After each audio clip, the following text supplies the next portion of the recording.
Perkenalkan, nama saya Selvi Wijayanti dengan nomor NIM A122022066944. Di sini saya akan membacakan laporan saya yang berjudul Pengembangan Sistem Administrasi Pelatihan Karyawan di PT Surya Kusuma Nusantara atau SKN di Kota Semarang. Berikutnya, saya akan membacakan sejarah perusahaan. PT Surya Kusuma Nusantara atau SKN didirikan di Kabupaten Semarang pada tanggal 28 Oktober 2015. Berdasarkan Akta Notaris Kurniawan di Budi Santoso SH SPN nomor 19, perusahaan ini berkembang dan berkontribusi dalam berbagai bidang seperti pelatihan, konsultasi bisnis, seminar, penelitian, dan lokarya dengan pusat di Jalan Soekarno-Hatta nomor 29. SKN berfokus pada pelatihan dan konsultasi bisnis, menyediakan program pelatihan, seminar, penelitian, dan lokarya untuk meningkatkan keterampilan dan pengetahuan karyawan serta berperan aktif dalam pengembangan bisnis dan peningkatan kompetisi di wilayah Kabupaten Semarang dan sekitarnya di Jawa Tengah. Selanjutnya saya akan membacakan visi dan misi. Visi: menjadi mitra utama dalam pengembangan dan peningkatan bisnis yang berkelanjutan di seluruh Indonesia. Yang kedua, misi: berkomitmen menyediakan pelatihan berkualitas tinggi untuk meningkatkan keterampilan karyawan dan memenuhi kebutuhan bisnis, memberikan konsultasi bisnis dan solusi strategi yang tepat sesuai kebutuhan klien. Terus mengadakan seminar dan lokarya bisnis informatif untuk transfer pengetahuan relevan. Terus melakukan penelitian yang relevan dalam berbagai aspek bisnis, memberikan wawasan yang berarti dan inovasi kepada klien kami, yang membantu mereka mengambil keputusan yang baik dalam pengembangan bisnis. Selanjutnya ada struktur organisasi, tugas, dan tanggung jawab. Struktur organisasi, tugas, dan tanggung jawab PT Surya Kusuma Nusantara.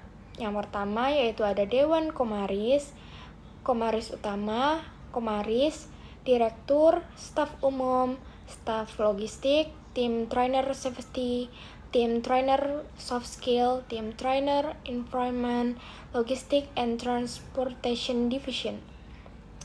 Selanjutnya, susunan pengurus PT Surya Kusuma Nusantara.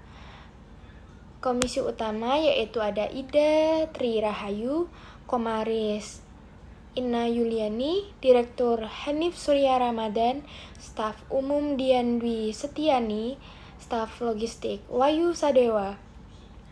Selanjutnya tugas dan tanggung jawab. Tugas dan tanggung jawab dalam struktur organisasi PT Surya Kusuma Nusantara dapat didefinisikan sebagai berikut. 1.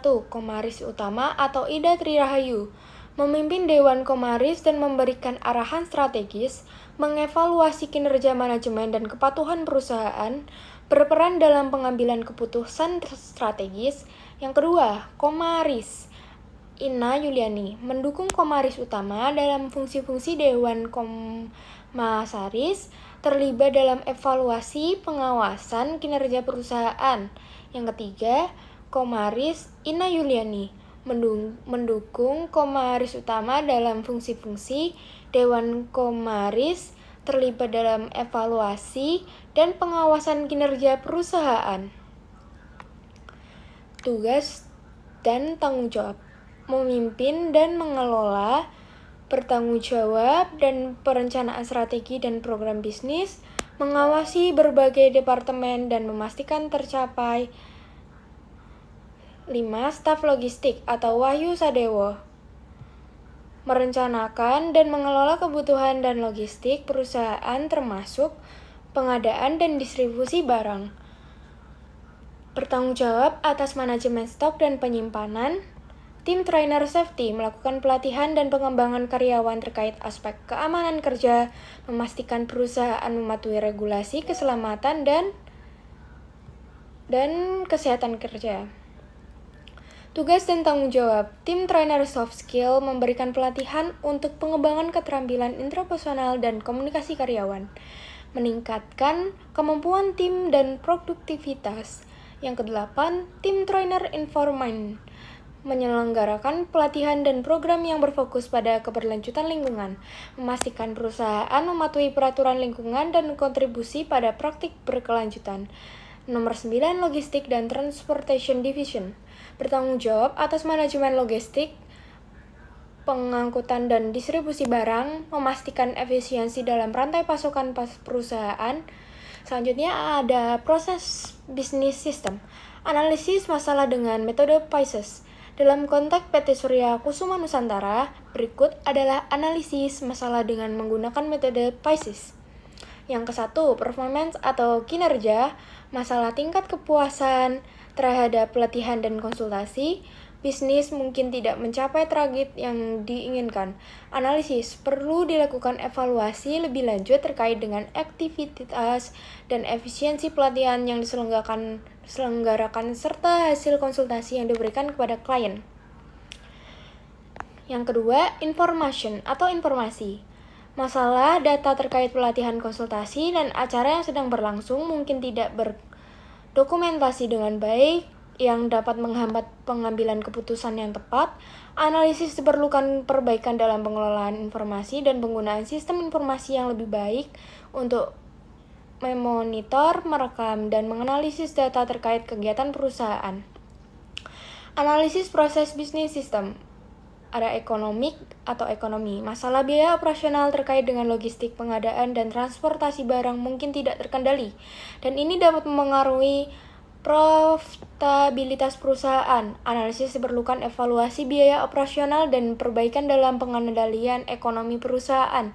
Yang keempat, kontrol. Masalah proses bisnis mungkin kurang terstruktur dan tidak terdokumentasi dengan baik, yang dapat mengakibatkan kehilangan kendali atas operasi perusahaan.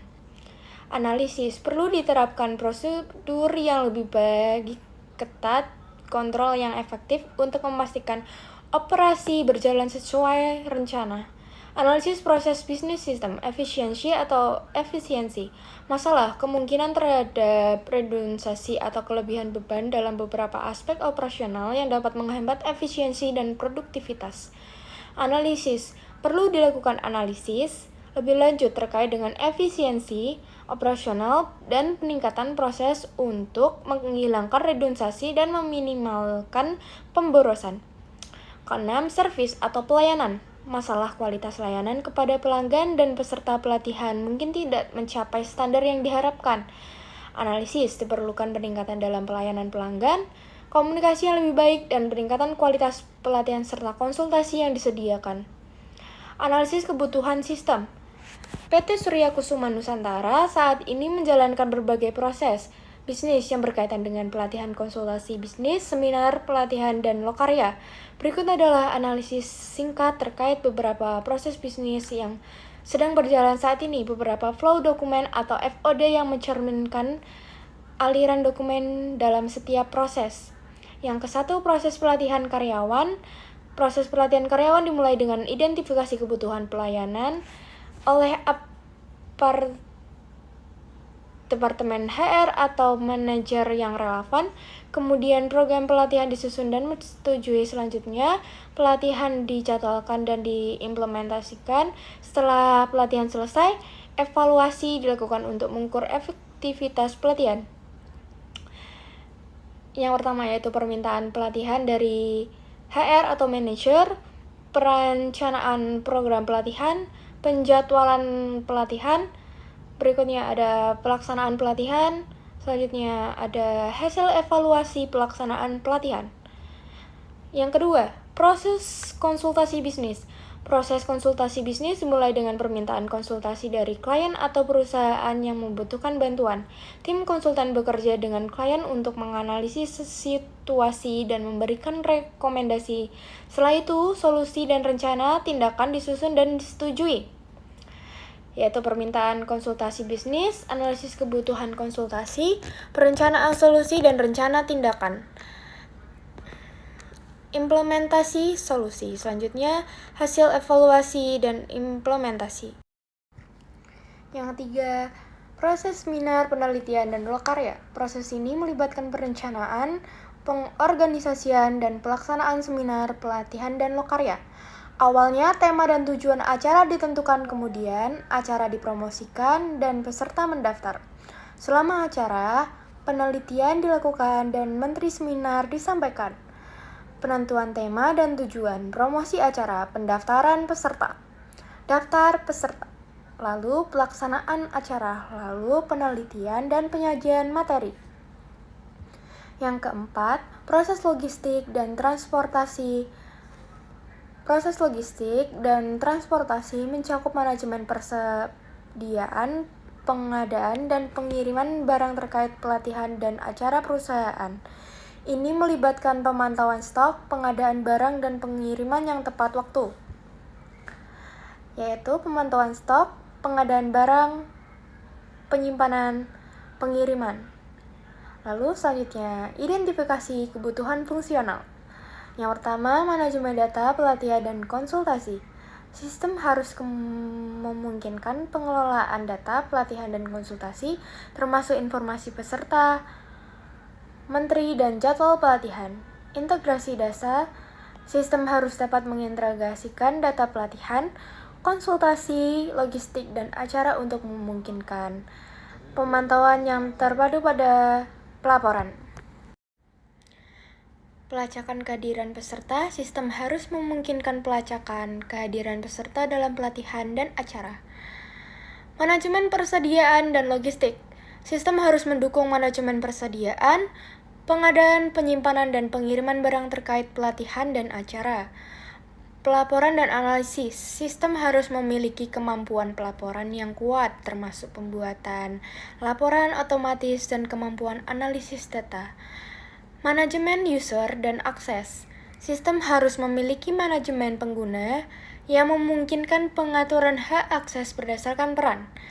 Pelayanan pelanggan, sistem harus memungkinkan komunikasi yang lebih baik antara karyawan dan pelanggan serta pelayan pelanggan yang responsif.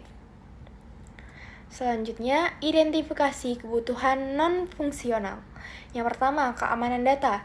Sistem harus memastikan keamanan data yang mencakup perlindungan terhadap akses yang tidak sah dan kerentanan keamanan. Performa sistem. Sistem harus memiliki kinerja yang cepat dan responsif untuk memastikan pelatihan dan acara berjalan lancar. Ketersediaan. Sistem harus tersedia setiap saat, minimal downtime, untuk memenuhi kebutuhan pelatihan dan konsultasi yang dapat terjadwal. Skalabilitas. Sistem harus dapat dengan mudah ditingkatkan seiring pertumbuhan perusahaan. Kompatibilitas. Sistem harus kompatibel dengan berbagai perangkat dan platform, termasuk kompatibilitas dengan perangkat mobile. Keberlanjutan lingkungan, sistem harus mendukung praktik keberlanjutan dan ramah lingkungan dalam proses bisnis. Integrasi dalam sistem lain, sistem harus dapat terintegrasi dengan sistem lain yang mungkin digunakan oleh perusahaan.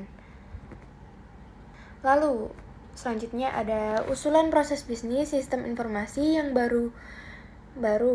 Proses bisnis sistem informasi baru sama dengan manajemen end-to-end pelatihan dan konsultasi. Proses manajemen end-to-end pelatihan dan konsultasi PT Surya Kusuma Nusantara dimulai dari permintaan pelatihan atau konsultasi, dilanjutkan dengan analisis kebutuhan, perencanaan program, penjadwalan evaluasi, dan perbaikan proses.